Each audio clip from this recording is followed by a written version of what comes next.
La idea básica de la evolución biológica es que las poblaciones y las especies de organismos cambian con el tiempo. Hoy en día, cuando pensamos en la evolución, tendemos a relacionar esta idea con una persona, el naturalista británico Charles Darwin. En la década de 1850, Darwin escribió un libro controversial e influyente llamado El origen de las especies. En él, propuso que las especies evolucionan, o como lo dijo él, tienen descendencia de modificaciones. Y es que todos los seres vivos pueden rastrear su ascendencia a un antepasado común. Darwin, quien sugirió un mecanismo para la evolución, la selección natural, en la que los rasgos heredables que le ayudan a un organismo a sobrevivir y reproducirse se vuelven más comunes en una población a lo largo del tiempo. El libro seminal de Darwin, El origen de las especies, expone sus ideas acerca de la evolución y la selección natural. Estas ideas se basaron en gran medida en las observaciones directas que Darwin realizó en sus viajes alrededor del mundo. De 1831 a 1836, fue parte de una expedición de investigación realizada a bordo del barco HMS Beagle, la cual hizo paradas en Sudamérica, Australia y la punta del sur de África. En cada parada, Darwin tuvo la oportunidad de estudiar y catalogar las plantas y los animales de la localidad. En el transcurso de sus viajes, Darwin empezó a observar patrones interesantes en la distribución y las características de los organismos. Podemos ver algunos de los patrones más importantes que descubrió en la distribución de los organismos estudiando las observaciones que realizó sobre las Islas Galápagos en la costa de Ecuador. Antes de continuar, ¿qué opinas de lo que te estamos contando el día de hoy?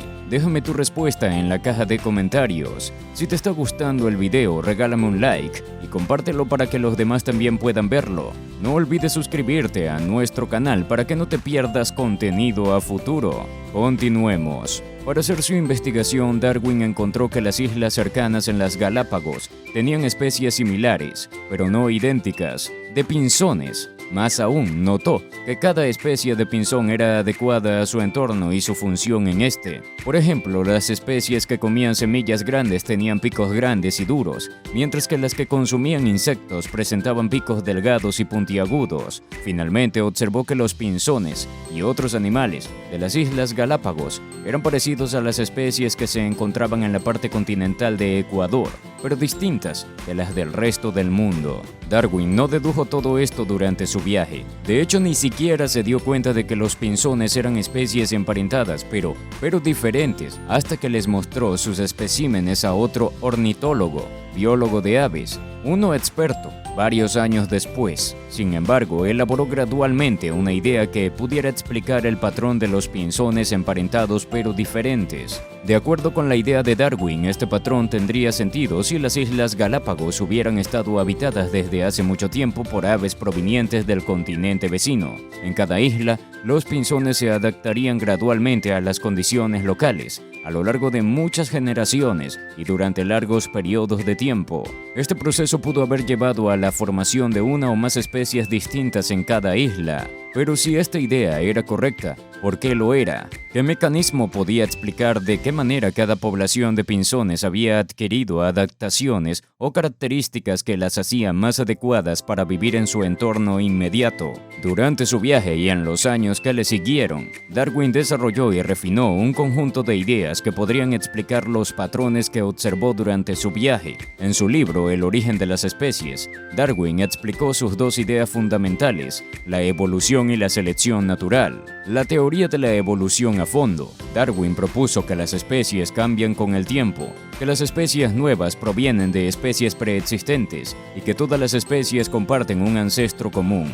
En este modelo, cada especie tiene su propio conjunto de diferencias heredables, genéticas, en relación con su ancestro común, las cuales se han acumulado gradualmente durante periodos de tiempo muy largos, eventos de ramificación repetidos, en los que las nuevas especies se desprenden de un ancestro común, producen un árbol de muchos niveles que une a todos los seres vivos. Darwin se refirió a este proceso en el que los grupos de organismos cambian en sus características heredables a lo largo de generaciones, como descendencia con modificaciones. Hoy en día lo llamamos evolución. El boceto de Darwin que se ve arriba ilustra esta idea y muestra cómo una especie puede ramificarse en dos a largo tiempo y cómo este proceso puede repetirse muchas veces en el árbol genealógico de un grupo de especies emparentadas. Es importante destacar que Darwin no solo propuso que los organismos evolucionaban. Si ese fuera sido el inicio y el fin de su teoría, no estaría en tantos libros de texto hoy en día.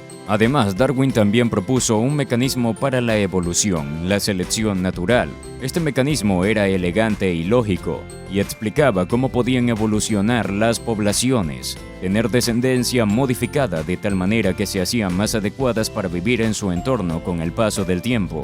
El concepto de selección natural de Darwin está basado en varias observaciones fundamentales. Los rasgos a menudo son heredables. En los seres vivos, muchas características son hereditarias o pasan de padres a hijos. Darwin sabía que esto sucedía, si bien no sabía que los rasgos se heredaban mediante los genes. A veces se produce más descendencia de la que puede sobrevivir. Los organismos son capaces de generar más descendientes de los que su medio ambiente puede soportar, por lo que existe una competencia por los recursos limitados en cada generación. La descendencia varía en sus rasgos heredables. La descendencia en cualquier generación tendrá rasgos ligeramente distintos entre sí, como color, tamaño, forma y así. Muchas de estas características serán heredables. Basado en estas sencillas observaciones, Darwin concluyó lo siguiente. En una población, algunos individuos tendrán rasgos heredables que les ayudarán a sobrevivir y reproducirse, dadas las condiciones del entorno, como los depredadores y las fuentes de alimentos existentes. Los individuos con los rasgos ventajosos darán más descendencia en la siguiente generación, que son sus pares, dado que sus rasgos los hacen más efectivos para la supervivencia y la reproducción. Debido a que los rasgos ventajosos son heredables y a que los organismos que los portan dejan más descendientes, los rasgos tenderán a volverse más comunes, presentarse en una mayor parte de la población en la siguiente generación. En el transcurso de varias generaciones, la población se adaptará a su entorno, ya que los individuos con rasgos ventajosos en ese ambiente tendrán consistentemente un mayor éxito reproductivo que sus pares. El modelo de Darwin de evolución mediante selección natural le permitió explicar los patrones que vio durante sus viajes. Por ejemplo, si las especies de pinzones de las Galápagos compartían un ancestro común, tenía lógica que tuvieran mucho parecido entre ellas, y con los pinzones continentales como quienes probablemente compartían un ancestro en común. Si los grupos de pinzones habían estado aislados en islas separadas durante muchas generaciones, cada grupo se habría visto expuesto en un ambiente diferente en el que se habrían favorecido distintos rasgos heredables, como los diferentes tamaños y formas de los picos, para aprovechar distintas fuentes de alimentos. Estos factores pudieron conducir a la formación de especies distintivas de cada isla. Para hacer más concreta la idea de la selección natural, veamos un ejemplo hipotético simplificado. En este ejemplo, un grupo de ratones con una variación heredable en el color de pelo, negro contra café claro, se acaba de mudar en un área nueva donde las rocas son negras. En este ambiente hay halcones a los que les gusta comer ratones, y contra el fondo de las rocas negras verán con más facilidad a los café claros que a los negros, debido a que los halcones verán y atraparán a los ratones café claro con más facilidad. Una parte relativamente grande de estos será devorada, en comparación con una fracción mucho más pequeña de los ratones negros. Si nos fijamos en la proporción de ratones negros contra café claro en el grupo sobreviviente, que no fue devorado, será mayor que en la población inicial. Por otra parte, demos un paso atrás y consideremos cómo encaja la selección natural en la visión de Darwin sobre la evolución, en la que todos los seres vivos comparten un ancestro común y descienden de él un enorme árbol ramificado.